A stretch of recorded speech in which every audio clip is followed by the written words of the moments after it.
So if you would join me in Matthew 24, it reads, Jesus told them, "Don't let anyone mislead you, for many will come in my name, claiming I am the Messiah. They will deceive many.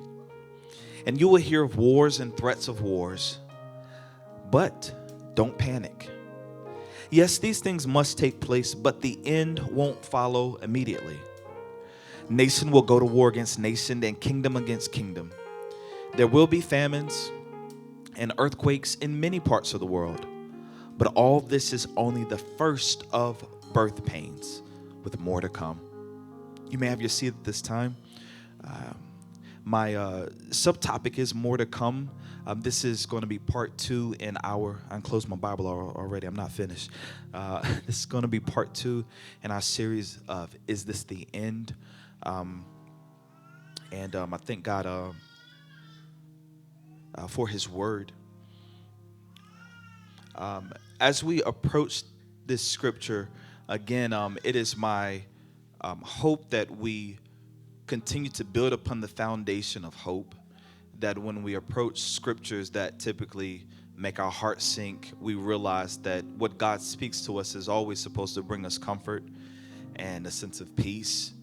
And so it is my endeavor to illuminate the spirit behind the text, because what often happens is that when we think about what is defined oftentimes in our literature as apocalyptic books or end of times, we just honestly do read it at surface value, and we miss what Jesus is saying spiritually.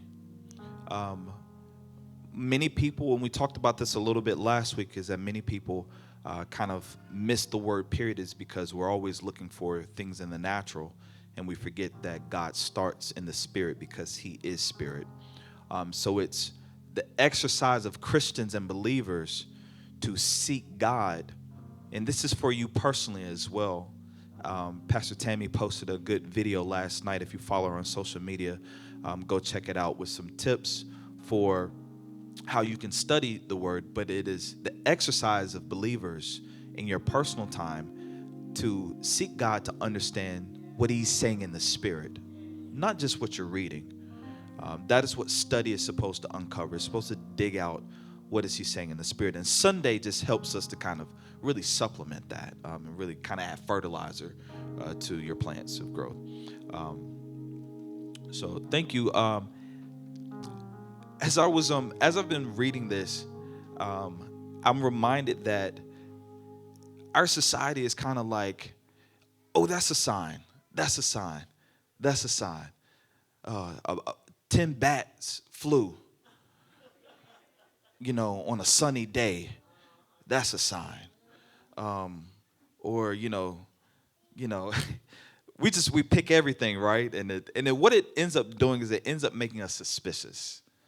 It makes us live in anxiety and unsettled. And so I'm reminded that everything can't be a sign, and that's going to be very important today. Everything can't be a sign of Christ's return, because if everything is a sign, then everything's normal, right? It is our exercise to listen and learn what things are the signs and what things aren't. Some things are natural occurrences. Some things are the earth shifting. Some things are kind of like butterfly effects. They are rippling effects of other things that may be the sign, but they are not necessarily the sign. And as I was kind of studying, I was reminded about how when I was a kid, and we've all done this, how many of you know what your parents smell like? Even if your parents aren't here anymore or here in this room, like, you kind of remember what they smell like. You know what they smell like. How many of you know what their keys sound like, or used to? It can be 500 people, but if you hear, "Son, come here," you know that voice. Or it can be, "Hey," and just that's enough. And you didn't say a name, you didn't say anything, because when you're intimately related to someone, you learn their nuances and their inflections to the point that you know what a sign actually is, right? Because if I just jangle some keys, I'm just jangling some keys. You just hear keys, but my kids may hear, oh, it's time to go. Because it's a sign for them. So this is what I mean. Everything can't be a sign, right? Because if everything is a sign, you don't know how to prepare. So in these few verses, Jesus gives us 4 signs. If you're writing, he gives us 4 signs to answer their question. And their question we talked about last week was given in verse 3. They said, tell us, when will all this happen? When will the temple be destroyed? They've left the presence of the temple, the second temple, and they're saying, when will this be destroyed, Jesus? And what sign will signal your return in the end of the world? There were 4 signs, and this is going to be really key for our understanding. And if you're writing this, please note that there are 4 signs that Jesus gave for the destruction of the temple. And it's going to make sense in just a moment. Through these 4 signs, it's my endeavor to pull out different spiritual insights so that you're not just left with a bunch of history and data, but you actually have life application still through the Word. The first sign is the sign of deception, if you're writing, the sign of deception. The sign of deception. Verse 4, Jesus told them, don't let anyone mislead you. For many will come in my name, claiming I am the Messiah, and they will deceive many. They will deceive many. They will deceive many. Interesting command here is that Jesus says don't let, don't allow, don't permit. This infers a sense of permission, a sense of there's a gate that you need to keep locked. There's a gate of your mind or a gate of your ears that you need to keep under watch and put a ring camera on it so that it detects activity as it's coming so that you are not misled. This also points out that we have the power to decide whether or not we are misled or deceived. And this is really tricky here, is because you will find people who have been in cults or been in cult-like environments, who have a sense of, what's the word? You have a sense of shock when the scales fall off of your eyes and you discover like, oh, I didn't realize that is what I was in. And when you start digging, if you've ever had to go through that and you start pulling the root, you realize that root is long and it goes for miles. And you start pulling it and you see, and there's a position of us that we try to say that I was deceived, and it is true. But there is, in your unpacking, you will get to a point in your own personal history that you can find the door that was opened. And what you'll find is that oftentimes when people have gone through this period in their lives, it typically may come in at a time of vulnerability. It may come in a time of, there could be the vulnerability of poverty. It can be the vulnerability of addictions. It can be the vulnerability of even just needing a friend. And the enemy can use that moment that the gate is open to bring you into a new path for your life that you don't even realize until sometimes 10, 20, maybe even 30, 40 years have passed by, that you have been led astray. The King James Version uses the word deceive, where we're reading in the New Living Translation, and you see mislead. The King James Version uses the words deceived. And deceive in the Greek means to cause to roam from safety, truth, or virtue. Now, due to the nature of our relationship with God, we are defined as what? Sheep. David wrote in Psalms, his revelation is that we are the sheep of his pasture. So this word deceive, it actually gives us the imagery of, and think about this, of a sheep that has gotten separated from the flock. And he's saying, Jesus is warning, make sure that you protect yourself so that you don't wake up one day and you're wondering, where did the rest of the group go? Where did everybody else go? Because he's using this language, when we just read it on the text, it sounds like, oh, I just need to, make sure I'm not reading certain things. But he's beneath that. He's painting the picture that David understood in Psalms 23:1. Most of us know this. The Lord is what? The Lord is my shepherd. I shall not want. He makes me to do what? Lie down in what? Green pastures. And then he does what? He leads me beside still waters. The Lord leads me because sheep are migrating animals. They do not stay in one place for too long. They have to graze. And so this is why our position with God is actually always in momentum. Sometimes we look for stability when the relationship with God is like, I need you to keep moving. Because it is the process of moving in momentum that keeps us safe. Because some of us have brought destruction in our lives because we focused on building a house, metaphorically, when spiritually God is asking us to stay in a tent. And so when he speaks and he says, you've been in this place too long, we start looking around and say, I've invested too much. I'm not going anywhere. And it's the nature of the Lord is my shepherd to actually say, I'm always in constant walking with him.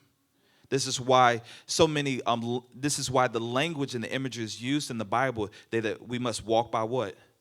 Faith and not by sight. Yea, though I walk through the valley of the shadow of death, that is our relationship, that we're always moving and flowing with him. So one of the ways that you can practically guard yourself is actually to remain flexible, to remain open, not to anything, open to hearing God's voice. And it sounds weird, but the more you try to dig your heels into where you are, the easier it is for Satan to come and find you. It's kind of like, it's harder to hit a moving target, right? So this is how God has actually structured his relationship with us.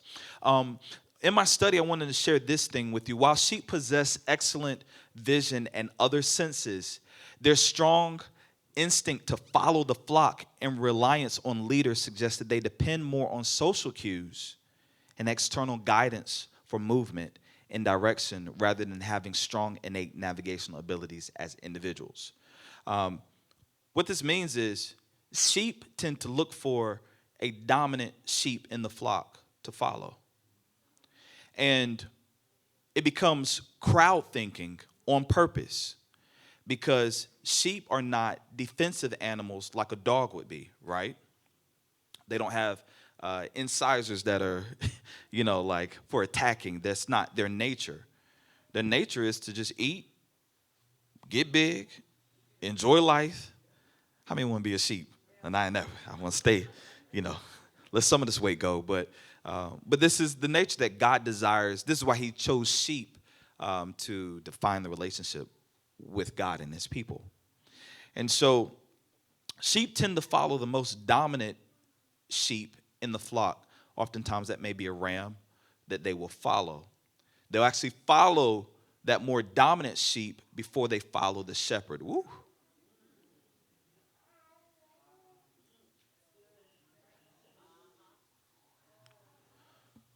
They'll follow that sheep before they follow the shepherd.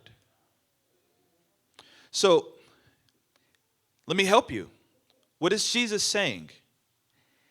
He's not telling you to beware of the people with the mics or the platforms. He's telling you to beware of the people closest to you that have the louder voice in your life. Because it is the Eve in your life that lets you eat the fruit, not the serpent. Who did Adam listen to? He listened to Eve. Adam was deceived by listening to Eve. Adam was not deceived by listening to the serpent. This is why the serpent did not speak to Adam. We have this framework for the beginning, that deception works by getting the person that's closest to you. People who have had addictions will often testify that I was introduced to the addiction through whom? Somebody you know. Images we shouldn't be looking at. It was a brother, a uncle, a cousin, a friend. Things that we've had to go to rehab for. It was somebody we trusted. It was close to us. When Jesus is saying, make sure that you're not misled, he's not saying, everybody wants to point to people on TV. And Jesus is saying, forget all that. Who are you listening to at home? Who is convincing you not to pray? Who is convincing you to go after another gospel? Who is convincing you to listen to another thought? Because that's where the deception comes in. This means that false messiahs don't always come from outside of the body of Christ. This is very important. False messiahs don't come from the outside. They actually rise from within. Oh, if you've been in church long enough, everybody's heard of a church split before? I mean, you could take a church that's been open for 100 years and then all it takes is one person. Just one. You'll find, if you just research church history, that churches don't often disassemble because the pastor did something. When you look through church history, you actually find that it was somebody that didn't like the songs that was being sung. Split, messed up everybody's life because the choir would not sing their favorite song. And then they got 3 more people together and said, you don't like that music either, do you? And they said, well, no, I don't think I like those songs neither. And then what started in the choir then went to another ministry. And now the problem, there's a cancer in the flock that actually did not come from the shepherd. It came from the sheep. Jesus is saying, watch those around you. Watch those that you go out to eat with. Watch those who are in your top 5 on your contact list that Siri says, call this person first. Because that's who will give you the fruit of deception first. Ezekiel begins to prophesy about this tension. I got to move faster. He says, so my sheep have been scattered without a shepherd, and they are easy prey for any wild animal. They have wandered through all the mountains and the hills across the face of the earth, yet no one has gone to search for them. Ezekiel speaks a prophecy against the religious leaders of Israel during that day and for the times after it. He says there will be a time that the shepherds of Israel, the religious leaders of Israel that we understood later, in one instance were the Pharisees and the Sadducees, that the religious leaders caused the sheep to go astray, but they didn't have the love to go and find them and go and get them. Notice what the Lord's response is. And this is very key in the sign of deception. For this is what the sovereign Lord says. If you're writing, I'm in Ezekiel, the 34th chapter, verse 11 through 13. Ezekiel 34, 11 through 13. For this is what the sovereign Lord says. I myself, I love when God says that. He says, I myself will search and find my sheep. I will be like a shepherd looking for his scattered flock. I will find my sheep and rescue them from all the places where they were scattered on that dark and cloudy day. I will bring them back home to their own land of Israel from among the people and nations. I will feed them on the mountains of Israel and by the rivers and in all the places where people live. Jesus says, when people fail you, I will come and find you myself. It is the nature of the Good Shepherd. It is the prophetic foresight of Jesus the Christ that when he walked on earth, he is called the Good Shepherd because he's really spending his time going from city to city gathering his sheep. This is why people don't think that Jesus had a house. Because he spent, every time you see Jesus in the scripture, you see, and he was going to this place, and he was going to that place, and he was going to, and so your mind just naturally says, maybe the brother was homeless. Because he's always on the move, but he's actually acting as the good shepherd. This is why you don't see Jesus in certain places for too long, because he's going to gather the sheep together. And this is a prophecy for that time, and it's also a prophecy for the future. And we'll talk about that later.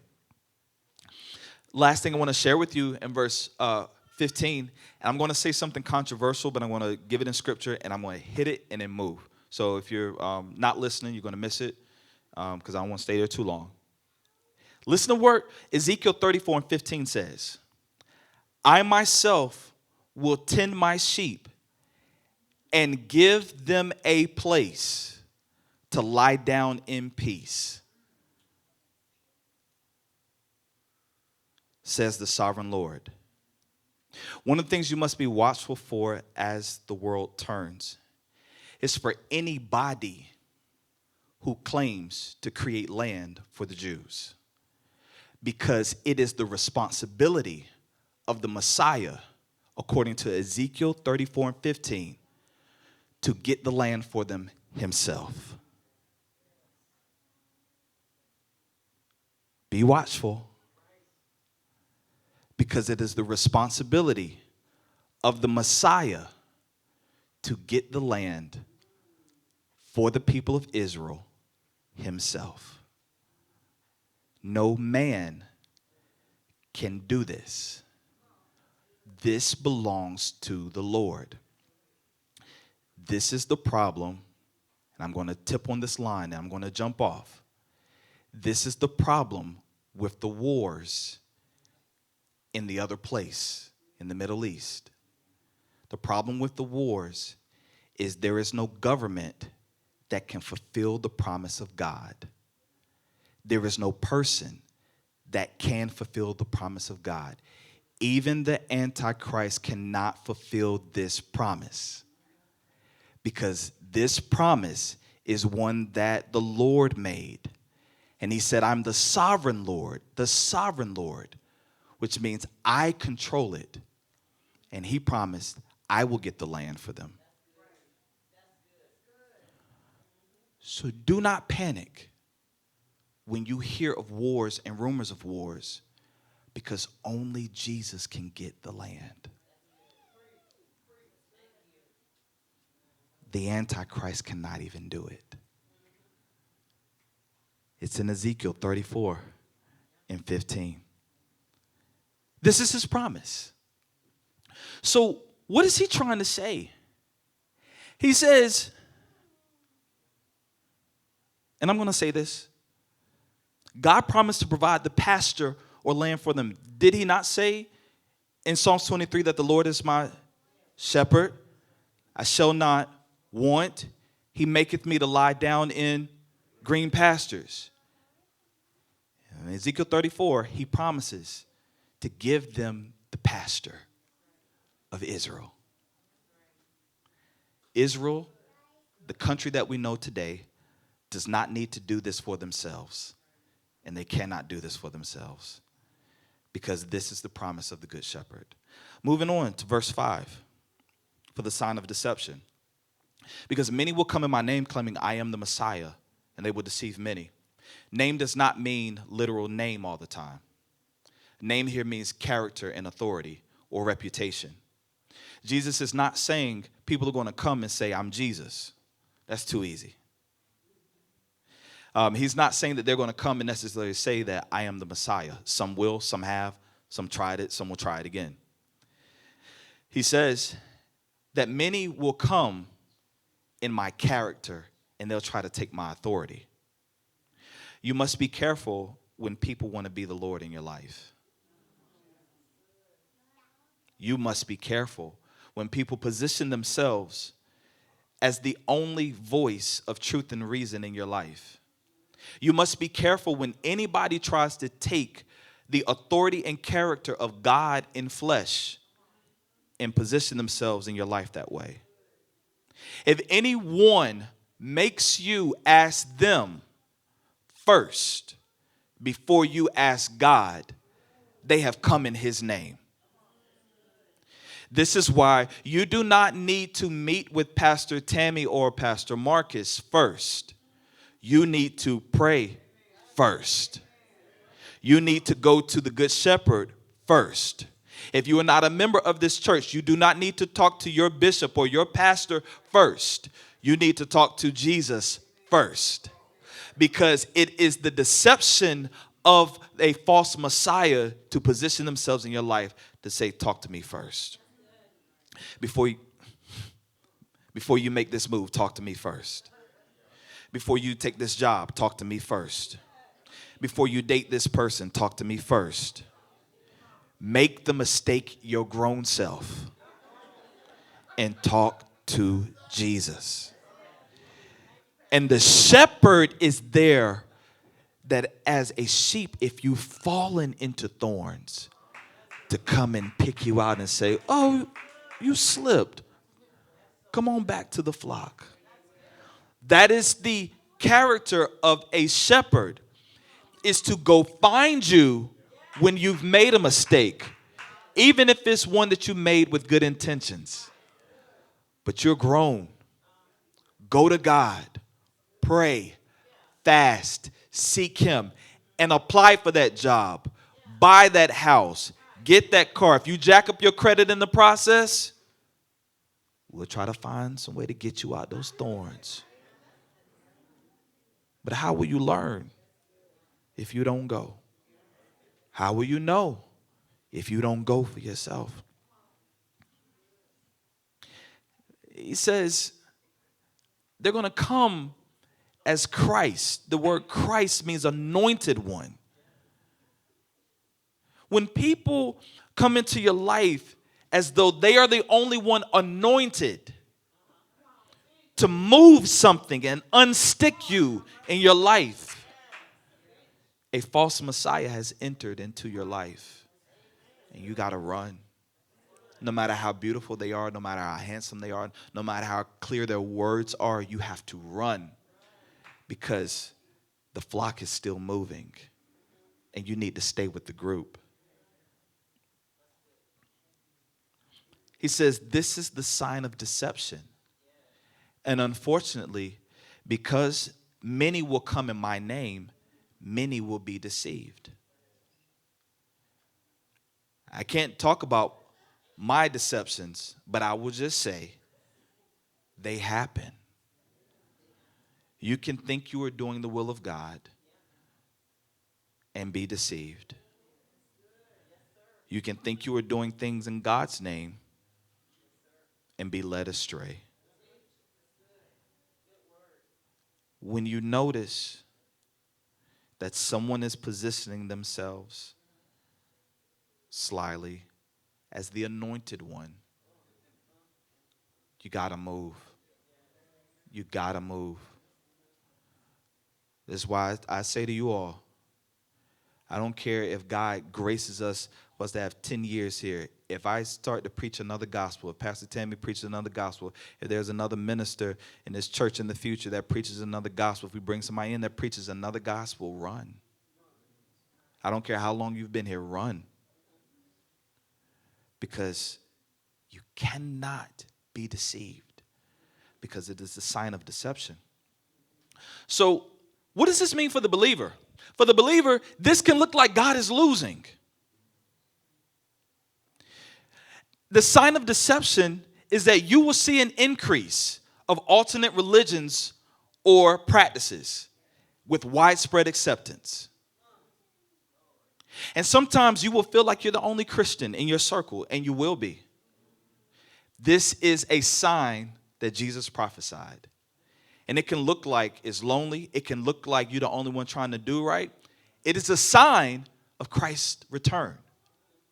And it's supposed to happen. And many will be deceived. Does that make sense? This is the sign of deception. Number two, the sign of war. Number two is the sign of war. You will hear of wars, verse 6 in Matthew 24. You will hear of wars and threats of wars, but don't panic. Yes, these things must take place. Somebody say must take place. But the end won't follow immediately. The end won't follow immediately. Let me give you a little history for those of you that like it. Under Quirinius, the Roman governor, a sedition was raised on the day of the Passover in which 20,000 people perished. This was during their time.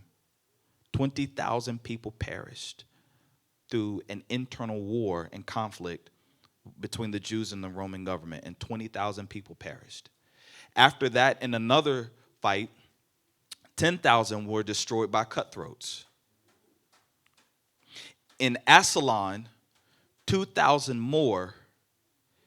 In Ptolemais, 2,000. In Alexandria, 50,000. At Damascus, where Paul was converted, there was another war and fight, and 10,000 lost their lives. After Jesus left them, they were in constant conflict and losing tens of thousands of people at a time.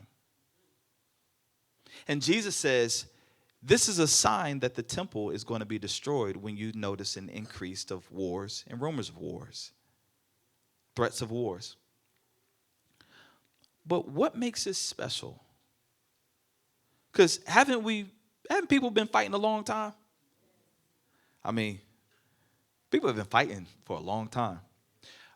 What is the Lord trying to get us to see the differences here that it would be a sign? Because again, everything can't be a sign, right? I want you, if you've written down the sign of war, I want you to add to it the sign of war of ambition. Of ambition. These are wars of ambition. There are times in history, often, where there are seemingly righteous causes for war. Maybe a country is trying to be overthrown. Maybe someone is defending themselves. But what Jesus is talking about, and the Bible agrees, he's speaking to wars of ambition. What do I mean by that? Wars that are started through greed. Wars that are not arising because of general conflict. These are wars that are arising because somebody is not satisfied with what they have. Let's go to James 4, 1 through 3. James, the brother of Jesus, gives us a deeper revelation of this. He says, what is causing the quarrels and fights among you? King James Version says, where do wars come from? Where do they actually come from? Don't they come from the evil desires at war on the inside of you? You want what you don't have. So you scheme and kill to get it. You are jealous of what others have, but you can't get it. So you fight and wage war to take it away from them. Yet you don't have what you want because you don't ask God for it. And even when you do ask, you don't get it because your motives are all wrong. You only want what will give you pleasure. What do we take from this as individuals? Individually, wars amongst us come from our lack of confidence in God's providence. You must trust that God will provide unto the point that you will accept the moments that you go without until he does. But wars that we see personally and large scale, especially the ones that we see today in our time, are wars of ambition. They are wars built on greed. They are wars built on somebody wanting something that somebody else has. And instead of going the right way to get it through partnership, they would rather overthrow and take. But be careful, these are not just signs of global powers, these are also signs of the church. Because he's talking to his sheep. Be careful when you come to church and you don't like the person that's sitting next to you. These are signs of the times. When we will see our neighbor and try to disrupt their life because we don't like that they got it before we did. And yet we will come together and sing praises to the same God, but not extract faith from the atmosphere that if he did it for you, he can do it for me. That I can see God blessing your family and know that he hasn't forgotten mine. Well, where do the wars come from? They come from within. They come from within. Matthew 24:7 gives us the last two signs. If you're writing, our first was the sign of deception. The second was the sign of war. The last two are the signs of famine and earthquakes. The signs of famine and earthquakes. Verse 7, he says, nation will go to war against nation and kingdom against kingdom. And afterwards there will be famines and earthquakes in many parts of the world. If you like history, Claudius Caesar ruled Rome from 41 to 54 AD, 41 to 54 AD. And during Claudius Caesar's reign, they experienced a great famine. This is 41 years after Jesus has died. The temple's still standing. They've already experienced nearly 100,000 people being killed in their internal wars. Nero was the Roman emperor from 54 to 68 AD. And during his reign, there were notable earthquakes in Crete and some parts of Asia, specifically Phrygia, Laodicea, Hierapolis, and Colossus, to where we have a letter to the Colossians, that they experienced under Nero's reign as Roman emperor. Earthquakes were happening in places that had never happened before. Galba was Roman emperor from 68 to 69 AD. And during his reign, there was a notable earthquake in Rome itself, that the foundations of Rome shook. Jesus says all of these signs, and this is very important when we're approaching this scripture, because we read these scriptures and then it just ends up being, oh my God, bad stuff gonna happen, right? Oh my God, there was an earthquake. Okay. Oh my God, they said it was some bees. Jesus is coming. Oh my God, it's cold outside today. Jesus is coming. Possibly, probably, absolutely. But he gave 4 signs, and everybody hear me. This was to answer the disciples' question in verse 3. When will the temple be destroyed? What sign will we have of your coming? And when will be the end of the world? And verses 4 through 8 give us the signs leading up to the destruction of the temple, but not his coming and not the end of the world. This is why he concludes in verse 9 and he says, verse 8, he says, but all this is only the first of the birth pains. Or King James Version says the beginning of sorrows. And according to history, the beginning of sorrows happened in 70 AD. Jesus has been coming back since 70 AD. Why? Because everything he prophesied happened up until 70 AD. And as they saw messiahs rise up and try to overthrow the Roman government, and tens of thousands of people die, as they were minding their business, and then there was famine breaking out in the land. And then as they were experiencing earthquakes around their world, they were all signs for the disciples who were still living, many of them, who were still writing the Gospels in the process. They were still recording their revelations as they saw these signs increase. That the first thing that Jesus prophesied about the future was getting ready to happen, and it happened in 70 AD. So, they were also, though, a foreshadowing to the rise or the coming Messiah for the end of the world.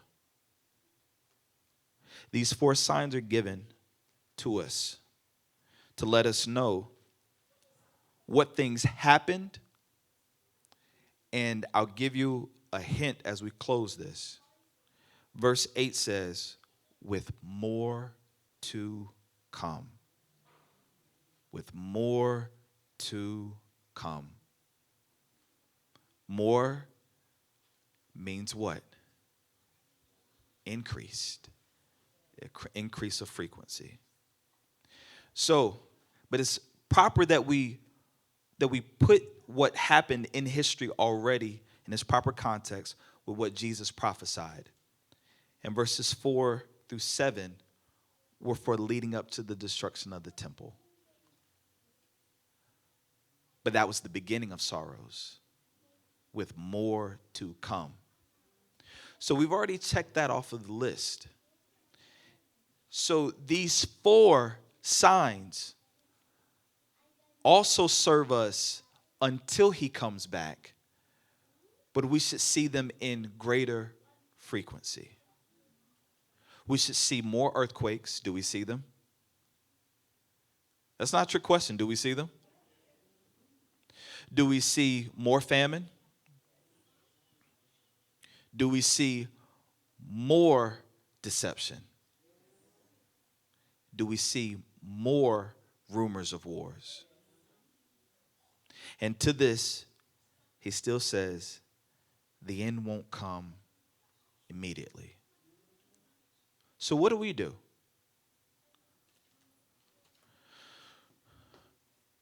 We follow the words of Christ. Somebody turn to your neighbor and say, neighbor, don't panic. Why do I share this with you? So that you are not afraid. I share this with you so that you know what Jesus already said. And so that you know with confidence for what the signs mean and what they actually point to. So that you live your life in confidence. This means you go to work. You go get married. You go have your family. You want to stay single, you live the best life God can give you. That means you move forward because, watch this, if he is our shepherd and we are his sheep, then we follow the Lord, not the signs. We follow where God is and not where everybody else is. Some of us need to turn off our social media because there's an abundance of other voices trying to draw your attention away for signs. We don't follow the signs. because we're not superstitious. The signs are predictions to point us to be sensitive for what God is doing. And they are proof that what he's spoken is coming to pass. So because he is our shepherd, we follow the shepherd. This means if the Holy Spirit is telling you to invest, invest. If he's telling you to save, save. If he's telling you to give, give. If he's telling you to fast and diet, fast and diet. If he's telling you to grow a farm, then go get your vegetables. But as many as are led by the Spirit of God, they are the sons and daughters of God. And it is our responsibility that we continue to stay with the shepherd. My message to you, your life application from this moment is to stay with the shepherd. That wherever the shepherd is leading, it should be the heart or the posture of your heart to say, Lord, I will follow. Make sure that you are not digging your heels in the ground saying, God, I don't want to go. If you hear him calling you, because he says, my sheep, they know my voice, and another they will not follow. One of the greatest tests for the Christian, for the believer during this time, as we see the world changing, is how close can you stay to the shepherd? This is not the time for us to run away. This is the time for us to get closer to the shepherd. This is not the time for you to question everything that God is saying. This is the time that we should say, speak, Lord. Your servant hears. Your servant is listening. This is the time for us to fall in love with Christ unto the point that we are like a young child that a parent is trying to shake off of their leg so that they can walk. We should be that close to the Lord that where he leads, that we will follow. Why? Because it is the posture of the good shepherd to do what? Lead me beside still waters. If your heart is overwhelmed, David said, when my heart is overwhelmed, Father, lead me to the rock. Lead me to the rock that is higher than I. If you found yourself and anxiety is ruling your mind, I have some troubling news for you. You may need to pick your head up and look around and see if you can still see the shepherd. Did you know that sheep prefer to be on higher hills? And they actually don't like to be barned. Sheep don't like dark places. It actually makes them skittish. Maybe this is why David said, as a sheep, I will lift up mine eyes to the hill from whence comes my help. What David is really trying to say is, I'm looking for the Lord in every situation. Because there are sometimes I get separated from the flock and I don't feel anybody anymore. I don't feel his presence anymore. The safest place that we can be in right now is amongst believers, people who are trying to get it right. Be careful of those that are coming to church, even if they are in this church, if they are coming to church and they don't want to talk about anything holy. They don't want to talk about the word. They don't want to talk about getting closer to God. They just want to talk about things that will fade away. If you have to separate, do what you need to do to stay closer to Jesus, not closer to my voice, not closer to Pastor Tammy's voice, but closer to the voice of God. Whatever God is telling you to do, that needs to be your prerogative and your initiative. Why? Because he's getting ready to lead you to greener pastures. Even when wars and rumors of wars arise, if I'm with the shepherd, he's always going to lead me to safety. Even when floods are raging spiritually in my life, He said, I'll lift up a standard against it because I'm the good shepherd. Even when I don't feel his presence anymore, if I can just get close to him, he will take the cuts that I endured when I was going and doing my own thing. And like David said, he will anoint my head with oil. Another shepherd and sheep imagery. That when the sheep are damaged, the shepherd will take oil to keep the flies away. And he will anoint their head with oil. It's not about you becoming somebody great in ministry. It's about the good shepherd putting his hand on you and saying, I see your pain. I see what you've gone through.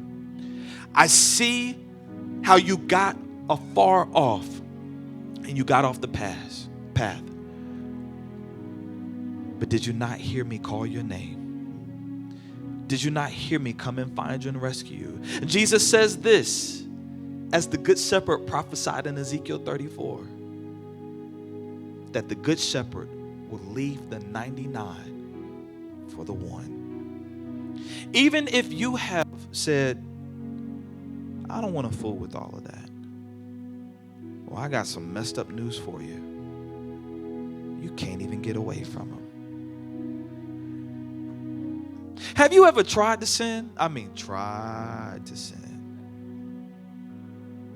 Come on, raise your hand if you tried to sin. I mean, like tried, like it was, you set a date, appointment, a time, an outfit, a budget. You try. That's what I mean when I say you tried to sin. I'm not talking about the times you was trying to do good and you tripped. I'm talking about those times you say, you know what? I need a break. Just need a break.